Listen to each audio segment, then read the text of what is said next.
নমস্কার বন্ধুরা, linear inequality চ্যাপ্টারের সেকেন্ড ভিডিওতে আমরা যেটা আজকে আলোচনা করব, কিছু কোশ্চেন আলোচনা করব আর একটা দুটো ইম্পর্টেন্ট ল, যেটাকে আমরা ইম্পর্টেন্ট ফ্যাক্ট বলছি, সেটাকে আলোচনা করব।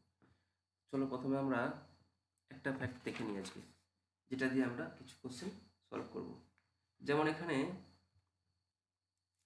রেসিপ্রোকাল, ল অফ রেসিপ্রোকাল, যেমন ল অফ রেসিপ্রোকাল।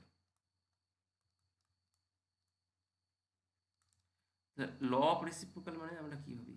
রেসিপ্রোকাল বলতে আমরা যেমন ধরো টু এর রেসিপ্রোকাল কী ভাবি? 1/2, ঠিক আছে, যেটাকে আমরা ইন্ডেক্স দিয়ে ব্যবহার করি 2⁻⁻1, ঠিক আছে, এইভাবে পাওয়া যায়। তো এখানে ব্যাপারটা একটু আলাদা, আমরা ইনইকুয়ালিটি পড়ছি, তার জন্য আমরা এইটা এখানে ইউজ করব না। তো ল অফ রেসিপ্রোকালে কিছু কন্ডিশন আছে, এখানে কিভাবে লিখবো আর এর ইন্টারভ্যাল কী করে বার করবো, সেটা হচ্ছে আমাদের কাজ। যেমন ধরো প্রথমে একটা কন্ডিশন বলছি, যদি এ আর বি দুটো নাম্বার নিল, if A B two number, তাহলে দুটো নাম্বার আমরা প্রথমে কী করলাম? সেম সাইন নিলাম। সেম সাইন বলতে আমরা কী করব? দুটোকেই প্রথমে পজিটিভ নিলাম। পজিটিভ বলতে আমরা কী লিখতে পারি? A greater than zero, B greater than zero. অথবা এটাকে আমরা একসাথে লিখতে পারি, কীভাবে লিখি? একসাথে কীভাবে লেখা যায়? এ গ্রেটার দেন, এভাবে লিখছি আমরা। আচ্ছা, এইটাকে সব থেকে ভালো হবে এই কন্ডিশনে লেখা, কারণ আমাদের ইনইকুয়ালিটি পড়ছি, সেজন্য আমাকে এ আর বি এর মধ্যেও কন্ডিশন দেখতে হবে, কোনটা ছোট কোনটা বড়। তার মানে আমরা এইটাকে এইভাবে লিখছি, দেখো, A greater than B greater than zero. এটা এবার বোঝা গেল? এই জিনিসটা লেখার কন্ডিশন হচ্ছে দুটোই পজিটিভ, কিন্তু এর থেকে বিটা ছোট, ঠিক আছে? তো এরকম একটা কন্ডিশন অ্যাপ্লাই করে এবারে এবারে ভেবে দেখো যে এই দুটো নাম্বারকে যদি রেসিপ্রোকাল করি, তাহলে এদের মধ্যে ইনইকুয়ালিটির কী চেঞ্জ হতে পারে। যেমন ধরো এইটা অ্যাকচুয়ালি, যেমন ধরো 3 > 2, এবারে এটার ইনইকুয়ালিটি চেঞ্জ করলে, রেসিপ্রোকাল করলে কী হবে? রেসিপ্রোকালে কী হয়? ইনইকুয়ালিটি চেঞ্জ হয়ে যায়, 1/a হবে আর 1/b হবে। এর মাঝখানে কী সাইন হবে? এটা হবে গ্রেটার দ্যান ছিল, প্রথমে লেস দ্যান করব, ঠিক আছে? এইবারে ব্যাপারটা হচ্ছে কোনটা আগে আসবে, 1/a আগে আসবে না 1/b আগে আসবে? দেখো এখানে একটা এক্সাম্পল বলছি, এই এক্সাম্পলটা প্রথমে লিখে নিয়েছি। তাহলে এখানে তোমরা নিজে ভেবে দেখো, 1/2 আর 1/3 কোনটা বড়? 1/2 মানে 0.5, 1/3 মানে 0.33, এরকম চলবে। তো এইটার মধ্যে কোনটা বড়? অবশ্যই এটা বড়, ঠিক আছে? তাহলে দেখো ইনইকুয়ালিটি যখনই রেসিপ্রোকাল করেছি তখন ইনইকুয়ালিটি চেঞ্জ হয়েছে। এটাকে যদি ঘুরিয়ে লেখা যায় তাহলে আরও ভালো দেখতে সুবিধা হবে। যেমন ধরো, কেন বলছি এটা? তাহলে আমরা লিখবো এটা 1/3 লিখবো, 3 জায়গায় 1/3, তখন এটা লেস দ্যান করে দেবো 1/2, ঠিক আছে? এবার ভালো মতো বোঝা গেল? তো সেই ক্ষেত্রে আমরা কি লিখবো?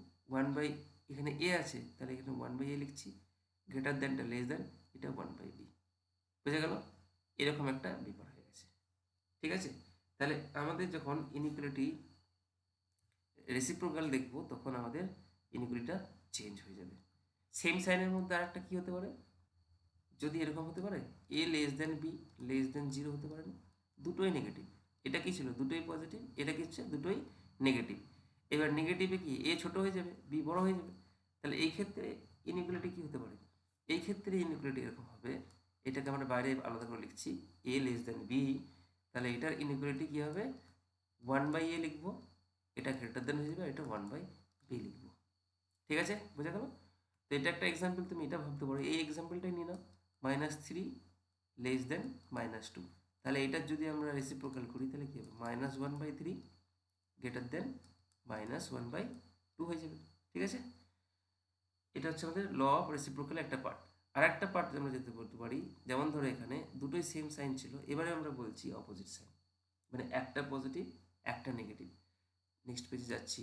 যেমন ধরো এখানে দ্বিতীয় কেসে আমরা যেটা বলতে পারি, একটা পজিটিভ একটা নেগেটিভ, কীভাবে লিখবো? আর এখানে এটাও ভাবতে হবে এ বি এর থেকে ছোটো না বড়। আমি ভাবলাম এটাকে হচ্ছে নেগেটিভ নিলাম, নেগেটিভ বলতে লেস দেন জিরো, আর বিটাকে পজিটিভ নিলাম। এবার এখান থেকে বোঝা যাচ্ছে আমাদের অবশ্যই এ লেস দেন বি, আর যেখানে কন্ডিশনটা কি, এ নেগেটিভ বি পজিটিভ। এ কত? এ নেগেটিভ ভ্যালুর কথা বলছি, আর বি কত? পজিটিভ। যদি এক্সাম্পল একটা নিয়ে নিই, তাহলে এ এর ভ্যালু আমরা -2 নিলাম, আর যদি বি এর ভ্যালু কি নিলাম 3 নিয়ে নিলাম, ওই এক্সাম্পলটা নিলাম। এবার এখানে অ্যাপ্লাই করব। এবার এখানে প্রশ্নটা হচ্ছে তাহলে ইনইকুয়ালিটিটা কীরকম দেখতে, ইনইকুয়ালিটি দেখতে কীরকম হবে। এইখানে 1/a আর এখানে 1/b লিখলাম। এবারে দেখে বলো এটা লেস দেন হবে না গ্রেটার দেন হবে, লেস দেন হবে না গ্রেটার দেন হবে। মাথার মধ্যে রাখবে এ নেগেটিভ বি পজিটিভ। আমরা কিন্তু কোনো কিছু মাল্টিপল করছি না, জাস্ট আমরা রেসিপ্রোকাল করছি, মানে এটাকে উল্টে দিচ্ছি, এটাকে 1/a বিটাকে 1/b। তাহলে নিশ্চয়ই ইনইকুয়ালিটি কি চেঞ্জ হবে? ভেবে দেখো ইনইকুয়ালিটি কীরকম হবে, লেস দেন থাকবে, এই যে লেস দেন ছিল এটাকে লিখো না এরকম -2 <3, ঠিক আছে তো। এটাকে যদি উল্টে দিই তাহলে ব্যাপারটা একই রয়ে যাবে। কেন একই থাকছে? কারণ এটা তো নেগেটিভ, -1/2 <1/3। ব্যাপারটা আমাদের কি পজিটিভ নেগেটিভের ব্যাপারটা চলে আসছে এখানে, কিন্তু আর যে 1/2টা ছোটো, 1/3টা 1/2টা বড়, 1/3টা ছোটো এরকম ভাবছি না। এখানে কিন্তু তার আগে ভাবতে হবে এই যে নেগেটিভ সাইন আছে, নেগেটিভ মানে এটা ছোটো হয়েই থাকছে, সেটা 2 হোক আর 0.5ই হোক। বোঝা গেল? সেই জন্যে অল্টারনেট যখন সাইন থাকছে, অল্টারনেট যখন নাম্বার থাকছে প্লাস মাইনাস, তাদের মধ্যে যদি ইনইকুয়ালিটি থাকে কোনো চেঞ্জ হবে না। ঠিক আছে, বোঝা গেল? এবার কিছু আমরা কোশ্চেন সলভ করব। যেমন ধরো একটা কোশ্চেন আছে, বলছে এক্স গ্রেটার দেন 3। এখানে আমাকে বলেছে ফাইন্ড 1/x। এখানে ভ্যালুস হবে, ভ্যালু হবে না কিন্তু, একটা হবে না, অনেকগুলো হবে। এবার আমরা কি দেখব, এক্সটা কার থেকে কার মধ্যে আছে। এখানে আগেই বলেছি যে এরকম ধরনের কেস ক্ষেত্রে আমরা ইনফিনিটি পর্যন্ত যাব।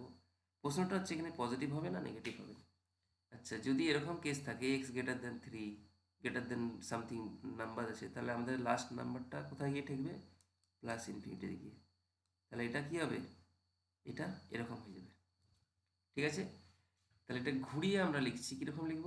3 সব থেকে ছোটো আর সব থেকে বড় কত? ইনফিনিটি। এবার ধরো আমরা যদি রেসিপ্রোকাল করি তাহলে আমাদের ইনইকুয়ালিটি কী হবে? নিশ্চয়ই রেসিপ্রোকাল যদি করি 1/3 হবে।